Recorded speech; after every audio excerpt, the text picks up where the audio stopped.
Yo, good morning mga boss! Kumusta? Ayun, so kagagaling lang natin sa isang meeting. Okay, so for today's video, meron nga pala tayong itatakil na isang topic. This topic is the continuation of our segment, which is biggest business mistakes that you should avoid. So for today's video, pag-uusapan natin bakit maraming mga negosyo na hindi lumalaki or worst ay nalulugi. And that is because wala silang sistema. Biggest business mistakes that you should avoid because you don't have a proper system. So yun nga mga boss, ang dali lang pong magkanegosyo pero it's really hard to sustain our business and to scale up our business. Kung wala kang tamang proseso, wala kang tamang sistema sa iyong negosyo, hindi ka or mahihirapan kang ma-scale up yung business mo. Ano ba yung mga proseso? Ito yung mga proseso inside our business. Pag meron ka nito, mas madali mo siyang ma-delegate yung task, mas madali mong iwan yung business mo sa mga tao mo, mas madali mong ipamana yung business mo sa pamilya mo if in case, 'di ba? Or mas madali mong mabenta yung business mo kapag meron kang tinatawag na proseso or sistema sa iyong negosyo. Pero bago ang lahat guys, pakilala mo na ako. Ako nga pala si Roger Silvido, isang negosyante at isang baguhan na content creator. So guys, meron akong isang kwento na related po sa topic natin today. Ito, totoong nangyari to sa business namin. Meron kaming naging kliyente na isang malaking company dito sa Cebu. So nag-inquire sila about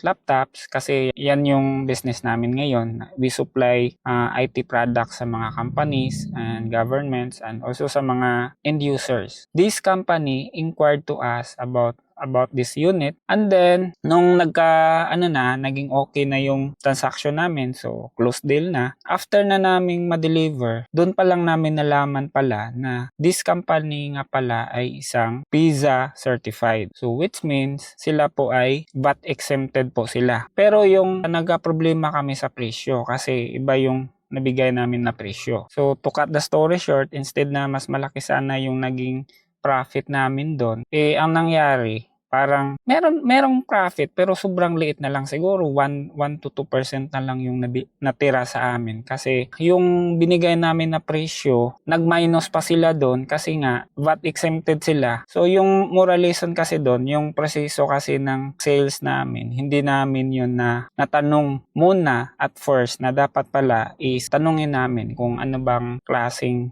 kumpanya sila, kung PISA certified ba sila or hindi. So, yun pala dapat namin yung i-include sa process ng sales department namin. Okay? So, since na nangyari na yun, so ngayon, syempre, parang lesson learned na yun sa amin. So, balik tayo doon sa topic natin. Biggest business mistakes that you should avoid because you don't have a proper system. So, unang-una guys, ano ba yung tinatawag na system or sistema sa business natin? So, ito yung mga process, ito yung mga proseso inside our business. It could be done through manual typing or sinusulat mo. Pwede yan. Pwede mong sinusulat yung mga sistema inside your business. Pwede siyang nakatype. Or pwede siyang meron na kayong ginagamit na software wherein yung manual process mo na convert na siya into software. So later, I will tell you more about that system. So yun nga mga boss, inside our business, marami po yung department. And each department, meron po yung system. Okay? So I will not talk about more detailed about each department inside our business. I will share na lang kung ano yung mga importante na mga departamento inside our business. So unang-una guys, meron tayong tinatawag na marketing department. So sa marketing department, marami pong nagaganap na proseso dyan, di ba? Paano mo na-attract yung mga customer para bumili ng iyong services or ng iyong produkto? Either nagbabayad ka ba through ads, either nagko-content ka ba, or gumagawa ka ba ng mga articles, ng mga vlog. Ganon.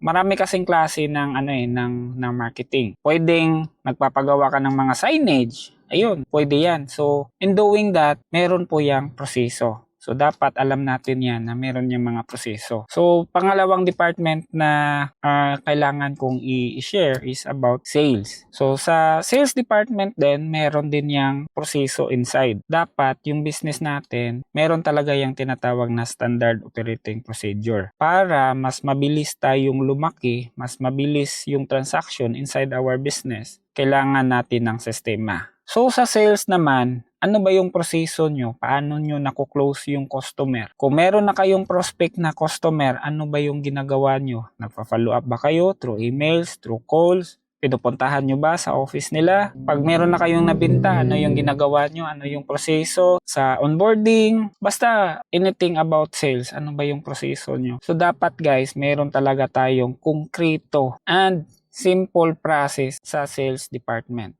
So pangatlo guys, inside our business, mayroong isang department na kailangan mo ding tutukan, which is yung operations. Sa operations, pwede nating isama dyan yung delivery, kung meron kayong orders, paano nyo kinukolekta yung payment, or paano kayo nagsisingil ng mga bayad, paano nyo hinahandle yung customer service. Meron niyang proseso inside that department. Okay? Basta marami pa. Meron pang logistics, 'di ba? So dapat meron talaga kayong proseso diyan. Or meron kayong standard na operating procedure para if in case meron kang tao na nag-absent, at least pwede mo siyang ipasa sa iba. Another department na kailangan nating gawa ng proseso is yung employee management. Paano ka nag-hire? Paano mo sila tinitrain? Paano mo sila nino-nurture? Paano mo sila palaging tinitrain para maging isang expert sa kanilang task. I know meron kayong proseso dyan. Yun yung kailangan mong isulat, kailangan mo yung i-dokumento talaga. Kasi kailangan natin yan para mag-grow yung business natin. Kailangan natin yan para mas mabilis tayong lumaki. For the meantime, yun lang muna na mga departments sa inside our business. I know marami pa mga department inside our business, so pwede nyo i-comment dyan. Yes, at first, pag maliit pa yung business natin, okay lang yan na sulat-sulat lang. Pero ako guys, naniniwala ako na if gusto nating mapalaki yung business natin, we need to have a concrete system. Hindi lang yung manual. Naniniwala ako na dapat meron ka talaga yung sistema wherein kahit na wala ka sa business mo, kaya niyang mag-grow kahit na wala ka doon. Ako naniniwala ako na pag lalaki na yung business mo, hindi siya pwedeng manual-manual eh. Dapat talaga systematic talaga yan. Kung nakikita nyo yung mga malalaking negosyo, hindi yan sila gumagamit. Yes, merong mga manual, pero what I mean, meron silang software, meron silang system behind na nagpapatakbo sa business nila. So yun lang, kailangan nating mag-invest dyan. Kasi pag meron tayo niyan, naniniwala ako guys na it will give us peace of mind. It will help us to decide na mag-trust tayo sa mga tao natin. It will help us to determine saang banda tayo magfo-focus kasi meron tayong data na nakikita natin kahit saan tayo. Kahit na nasa meeting ka, pwede mo siyang makita on the cloud. Kailangan natin yan guys. Hindi pwedeng sulat-sulat lang. Ang hirap nun. Ang sakit sa ulo. Siguro pag maliit pa yung business mo, pwede yon. Pero I'm talking with other people, other businesses na gusto nilang streamline yung business nila, gusto nilang mapalaki yung business nila. Kunwari, gusto mong mag-franchising. Meron ka ng 5 branch. Do you think gagana pa yung manual-manual? Sinusulat lang sa libro. Kung sa iba, gagana yan. Pero ang punot dulo kasi dyan, masakit yung ulo mo kasi nagtitrace ka. So, para sa akin, it's really a no-brainer to have a system. Maraming system dyan sa online na hindi mo kailangan magpagawa ng sariling sayo. Pwede namang mag-rent ka lang yung tinatawag na software as a service. SaaS, pwede mo yang i-apply sa business mo. Kahit na magbayad tayo ng 2,500, 3K, 5K, pero kung yung kapalit naman doon is yung oras natin na hindi na tayo double check.